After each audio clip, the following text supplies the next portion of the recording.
이스라엘이 애굽을 나오는 이 이야기는 교회를 다니고 신앙생활을 하고 있는 사람이라면 한 번 이상은 꼭 들어봤을 역사적인 이야기요, 또 중요한 메시지이기도 하죠. 모르는 사람이 없다고 해도 과언이 아닐 겁니다. 이스라엘의 가장 대표적인 절기들 중에 간혹 3개만 뽑으라고 하면 그것도 단연 첫 번째 절기는 6월절, 이스라엘이 해방된 날이요.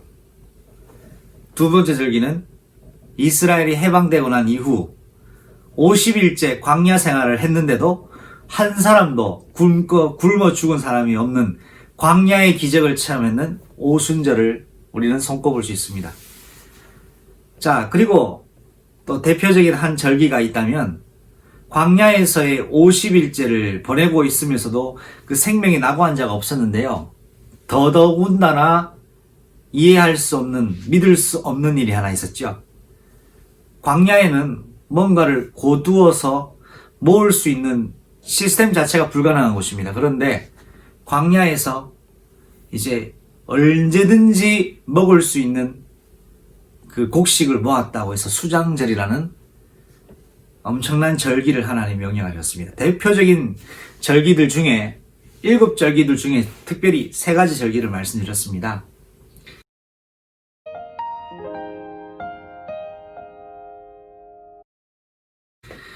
여러분, 이 6월절은 하나님이 이스라엘 백성의 영적 정체성을 새롭게 정립하시는 날이었죠. 여러분에게도 매일 하루에 한 번 그리스도 안에서 영적 정체성을 재정립하는 그런 날 되시기를 바랍니다. 자, 그런데 6월절에는요, 크게 2가지 포인트가 있어요. 6월절의 2가지 포인트, 첫 번째는 뭐냐? 어린 양을 잡아 죽이는 것입니다. 이 잡아 죽여서 피를 발랐지 않습니까? 문설주에 피를 바르고 그 피를 바른 집에 있는 장자와 가족들은 재앙이 지나가 버렸습니다.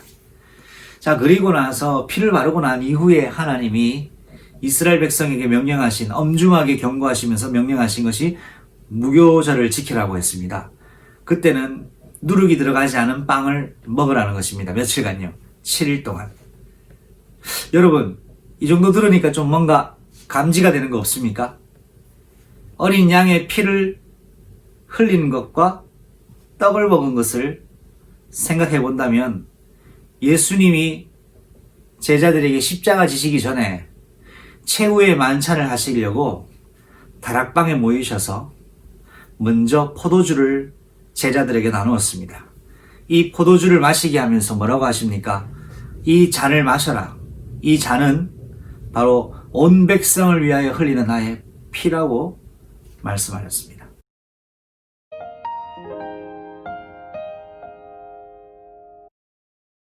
그렇습니다. 6월절 어린 양의 피는 예수님이 모든 인류의 죄를 해결하시는, 그 죄를 완전히 봉쇄하시고 그 죄와 사망 권세를 깨뜨리시는 예수님의 생명의 피, 새 언약의 피, 보혈을 의미합니다. 그리고 그 잔을 가지시고 난 이후에 예수님은 제자들에게 떡을 나누셨습니다. 한 제자 한 제자에게 떡을 찢으면서 나눠주고 하시는 말씀이시죠. 너희가 이 떡을 먹어라. 이 떡은 모든 민족과 백성을 위하여 주는 내 몸이니라고 말씀하셨고, 예수님은 스스로를 생명의 떡이라고 말씀하셨습니다. 6월절 날 어린 양 피를 바르는 것과 무교절에 누룩 없는 빵을 먹는 것은 예수님의 성만찬을 기념하는 예표되는 의식이었습니다.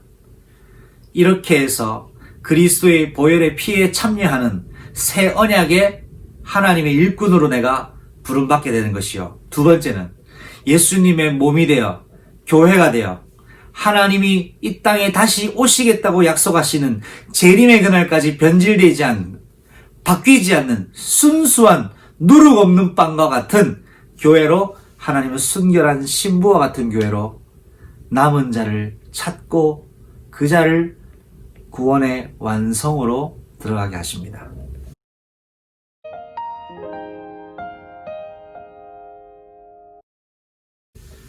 6월절과 무교절은 옛날의 옛적 이야기가 아닙니다. 오늘 이 시대에 우리는 영적인 유월절의 응답 속에 있습니다.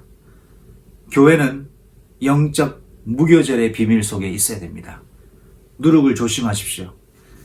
여러분의 삶을 변질시키는 누룩을 제하십시오. 첫 마음 예수님께 구원받았던 그 첫 번째 그 감동을 잃어버리게 하는 누룩을 발견하고 제하여 버리십시오. 여러분 인생에 예수 그리스도의 보혈의 피로 여러분이 애굽에서 사단이 주인된 나라에서 나왔다면 이제는 예수님이 말씀하시고 명령하시는 누룩 없는 빵, 여러분을 변질시키는 것에서 여러분의 삶을 온전히 정결하게 그리스도의 능력, 그리스도의 비밀, 그리스도의 방법 속에서 여러분 하나님이 이 땅에 다시 오시겠다는 그 약속, 재림주의 약속을 소망하며 오늘도 전도자의 인생, 전도자의 교회, 사람의 손으로 짓지 아니하는 성전, 그리스도가 세우시는 그 성전의 축복을 받아 증거로 가지는 주인공 되기를 예수님의 이름으로 축복합니다.